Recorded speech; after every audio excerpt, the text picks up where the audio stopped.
नमस्ते दोस्तों। यहाँ पर मैं शुरू करने वाली हूँ कि जब मुझे डेंगू हुआ था उसके बाद बहुत सारे जो मेडिकल जो कंडीशन वगैरह थे उसकी वजह से मैं अपने बालों को साफ़ नहीं कर सकती थी।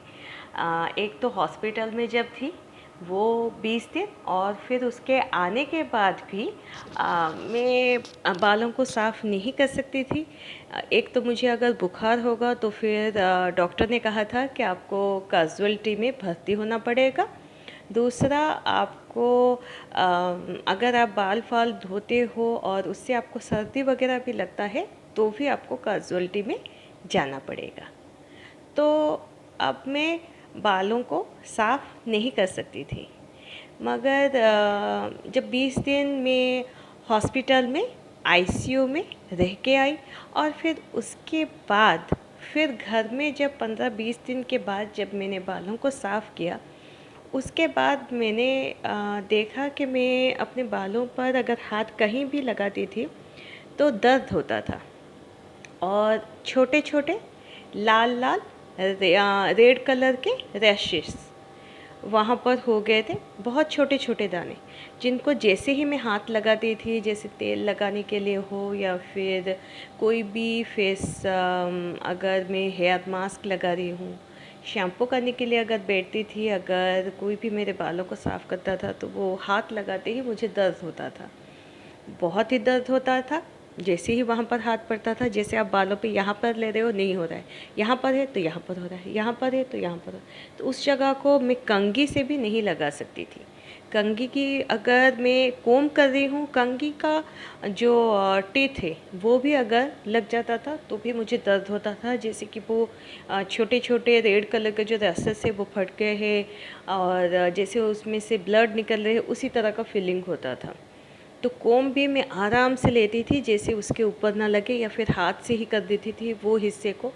और वो जो इन्फेक्शन वगैरह जो हुआ था तो डॉक्टर ने कहा था जो हॉस्पिटल में जो स्टेरॉइड वगैरह आपको जो दिया जा रहा था, जो मेडिसिन वगैरह जो दिया जा रहा था, और बाल नहीं साफ़ हुए थे, एक तो स्कैल्प में इन्फेक्शन हो गया है, दूसरा है जो बहुत सारे मेडिसिन देने की वजह से बॉडी हीट हो गया है, और साथ ही साथ अलग तरह की जो मेडिकल कंडीशन जैसे लिवर पर अफेक्ट हुआ था, तो उसकी वजह से ये सारी चीज़ निकले हुए हैं। धीरे धीरे कम हो जाएगा, मगर मैं हाथ नहीं लगा सकती थी, और ऊपर से बाल भी बहुत ही ज़्यादा झड़ रहे थे।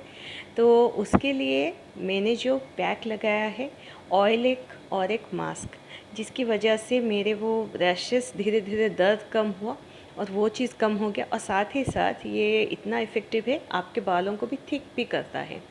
तो चलिए फिर शुरू करते हैं कि किस तरह से ऑयल बनाना है। ऑयल जब भी आप लगाए तो मिनिमम उसको 1 से 2 घंटे अपने बालों में रहने के लिए दीजिए। अगर आप हॉट टॉवल उसके ऊपर रैप करते हो तो फिर बहुत अच्छा है, क्योंकि वो जो इफ़ेक्टिवनेस है ऑयल का वो अंदर तक और भी ज़्यादा सिप होता है, बालों में और भी ज़्यादा अच्छे से वो कोट होता है, तो बालों को बहुत ही अच्छे से नरिश करता है। तो अगर हो सके तो फिर आप ऑयल लगाने के बाद हॉट टॉवल से रैप कर दीजिएगा। और जो मास्क जो है वो इतना लाइट है कि आप उसको लगाकर अगर सोते भी हो तो भी वो आपके तकिए के ऊपर कोई भी स्टेन नहीं छोड़ेगा। बहुत ही लाइट है, आपको बिल्कुल भी फील नहीं होगा कि बालों पर कुछ लगा हुआ है। बहुत ही अच्छा है, और साथ ही साथ आप इसको दिन भर भी लगा सकते हो। तो फिर चलिए शुरू करते हैं कि इसको कैसे बनाना है। यहाँ पर मैंने जो तेल बनाया है उसको आराम से इस तरह से आप एक एक हेयर लाइन को निकालिए, और अच्छे से उसको आगे पीछे कर करके उसको मालिश करना है, कुछ इस तरह से आगे पीछे। जो ऑयल हम बनाएंगे उसको मसाज करने का तरीका इस तरह से है। इस तरह से पूरे जड़ों को पहले आप लगा दीजिए, फिर उसके बाद पूरे हेयर लेंथ पर उसको लगाकर मिनिमम 1 से 2 घंटे तक आपको रखना है, और हॉट टॉवल हो सके तो रैप कर दीजिए। तो चलिए शुरू करते हैं। यहाँ पर मैंने एक अदरक का टुकड़ा ले लिया है, इसको मैंने अच्छे से ऊपर से साफ़ कर लिया है। अब एक ग्रेटर की मदद से इसको अच्छी तरह से ग्रेट कर लेंगे और इसका जूस निकाल लेंगे। जो जिंजर होता है उसमें एंटी इन्फ्लेमेटरी प्रॉपर्टीज़ होता है और एंटीसेप्टिक की भी प्रॉपर्टीज़ होती है।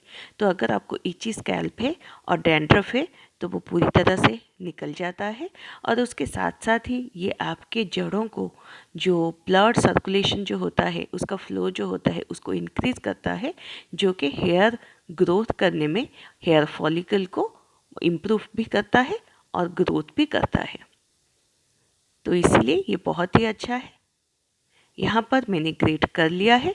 फिर उसके बाद आप हाथ की मदद से इसको अच्छी तरह से निचोड़ लीजिए ताकि इसका जूस जो है सेपरेट हो जाए।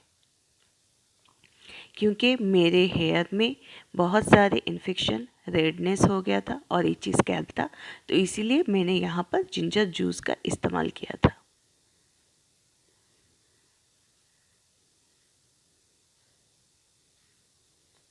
कुछ इस तरह से स्क्वीज़ कर लेंगे तो फिर जूस आराम से निकल सकता है।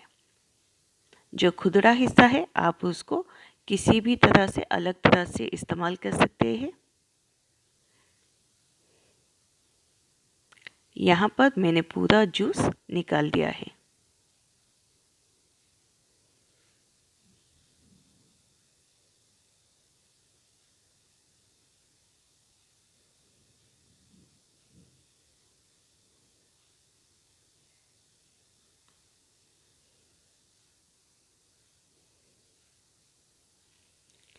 अब खुदरे हिस्से को मैंने निकाल दिया है और उसी कटोरी में ही हम 1 चम्मच जिंजर जूस लेंगे।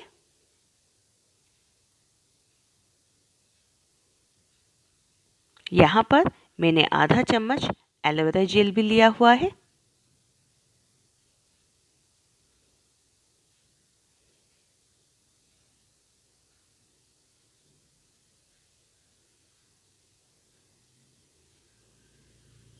अब इसमें मैं 2 विटामिन ई की कैप्सूल लूँगी, जिसको फोड़ के उसका जो जूस है वो उसमें डाल दूँगी। विटामिन ई आपके स्कैल्प को नरिश करता है और बालों को भी अच्छे से नरिश करता है। एलोवेरा जेल मैं यहाँ पर बाज़ार से ख़रीदा हुआ नेचुरल वाला इस्तेमाल कर रही हूँ। अगर आपके पास पौधा है तो फिर आप उसका पल्प निकाल दीजिए और उसका जूस निकाल कर अगर इस्तेमाल करेंगे वो बहुत ही ज़्यादा अच्छा होता है। मेरे पास यहाँ पर पौधा अवेलेबल नहीं था, इसलिए मैं जेल का इस्तेमाल कर रही हूँ। एलोवेरा जो जूस होता है उसमें विटामिन ए, सी और ई होता है, जो कि आपके स्कैल्प के इरिटेशन को कम करता है और साथ ही साथ आपके बालों को भी मॉइस्चराइज करता है। क्योंकि हॉस्पिटल से आने के बाद मेरे स्कैल्प में इरिटेशन तो था और साथ ही साथ मेरे बाल बहुत ही ज़्यादा रूखे हो गए थे, इसलिए मैंने एलोवेरा जूस का इस्तेमाल किया था। अब यहाँ पर पहले मैं 1 चम्मच नारियल का तेल डालूँगी और इसको अच्छी तरह से मिला दूँगी। नारियल का तेल फैटी एसिड्स उसमें होता है, जो कि आपके बालों का जो प्रोटीन लॉस हो गया था उसको रिटेन करता है और धीरे धीरे आपका जो बालों का जो लस्टर होता है, जो शाइनी जो टेक्सचर होता है, जो नेचुरल ऑयल का टेक्सचर होता है, उसको भी मेंटेन करता है। अभी मैंने और 1 चम्मच नारियल का तेल भी ऐड कर लिया है, तो इसमें मैंने 2 चम्मच नारियल तेल ऐड कर लिए हैं। अब डबल बॉयलर की मदद से नीचे पानी ले लीजिए, ऊपर कटोरी रख दीजिए। आप इसको गैस के ऊपर या फिर इंडक्शन के ऊपर, किसी के भी ऊपर स्लो फ्लेम पर इसको आपको चलाते रहना है ताकि इसका जो जूस और ऑयल है ये दोनों एक साथ मिल सके। तो इसको मिलाने के लिए बस 1-1.5 मिनट का ही समय लगता है। तो मैंने भी 1 और 1.5 मिनट का समय ले लिया है और इसको अच्छी तरह से चला रही हूँ। यहाँ पर आप देख सकते हैं जूस और ऑयल का टेक्सचर किस तरह से होकर बन चुका है। इसको आप बनाकर स्टोर करके किसी भी कंटेनर में रख सकते हैं और जब भी ज़रूरत है उतना ही निकालिए किसी कटोरी में और डबल बॉयलर की तरह इस तरह से गरम गरम आप अपने बालों पर लगाइए। उतना गर्म होना चाहिए कि आपका हाथ उसको संभाल सके।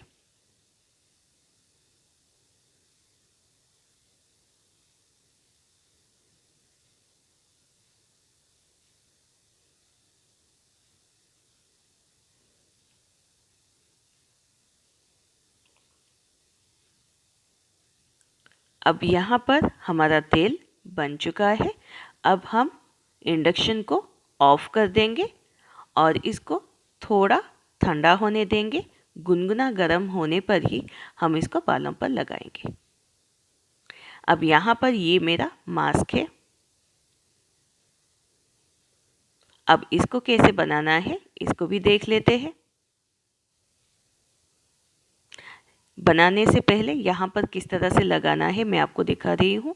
आप एक कॉटन या फिर अपनी उंगलियों की मदद से इसको ले लीजिए और अपने हेयर लाइन को निकालते जाइए।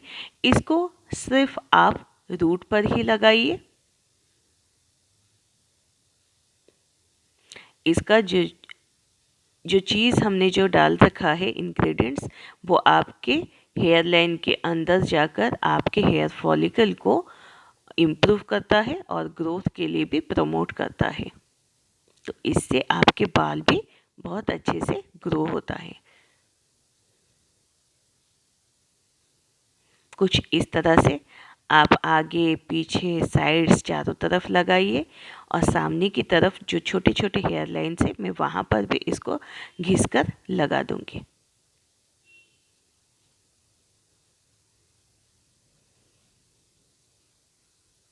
पीछे की तरफ आप वैसे ही हेयर लाइन को साइड करते जाइए और उसको लगाते रहिए।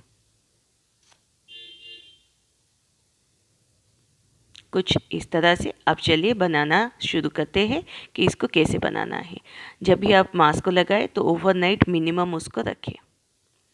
यहाँ पर वही जिंजर जूस मैं ले रही हूँ। ये करीब 1 चम्मच होगा जिंजर जूस। उसमें यहाँ पर मैं आधा चम्मच एलोवेरा जेल डाल रही हूँ। आपके पास एलोवेरा अगर जूस है, पौधा है, उसमें से पल्प निकाल दीजिए। पल्प को अच्छी तरह से मिक्सी में ब्लेंड कर लीजिए और फिर छन्नी में छानकर उसका जूस मिला दीजिए। उससे ये वाला जो मास्क है बहुत ही ज़्यादा लाइट बन जाता है और ये मास्क आप ओवरनाइट लगा कर भी रखोगे तो फिर आपके बेड के ऊपर कोई भी स्टेन नहीं होगा, क्योंकि यहाँ पर मैंने जेल डाल रखा है तो ये थोड़ा सा थिक है। आप जूस का इस्तेमाल कीजिए, वो ज़्यादा इफ़ेक्टिव होता है और बहुत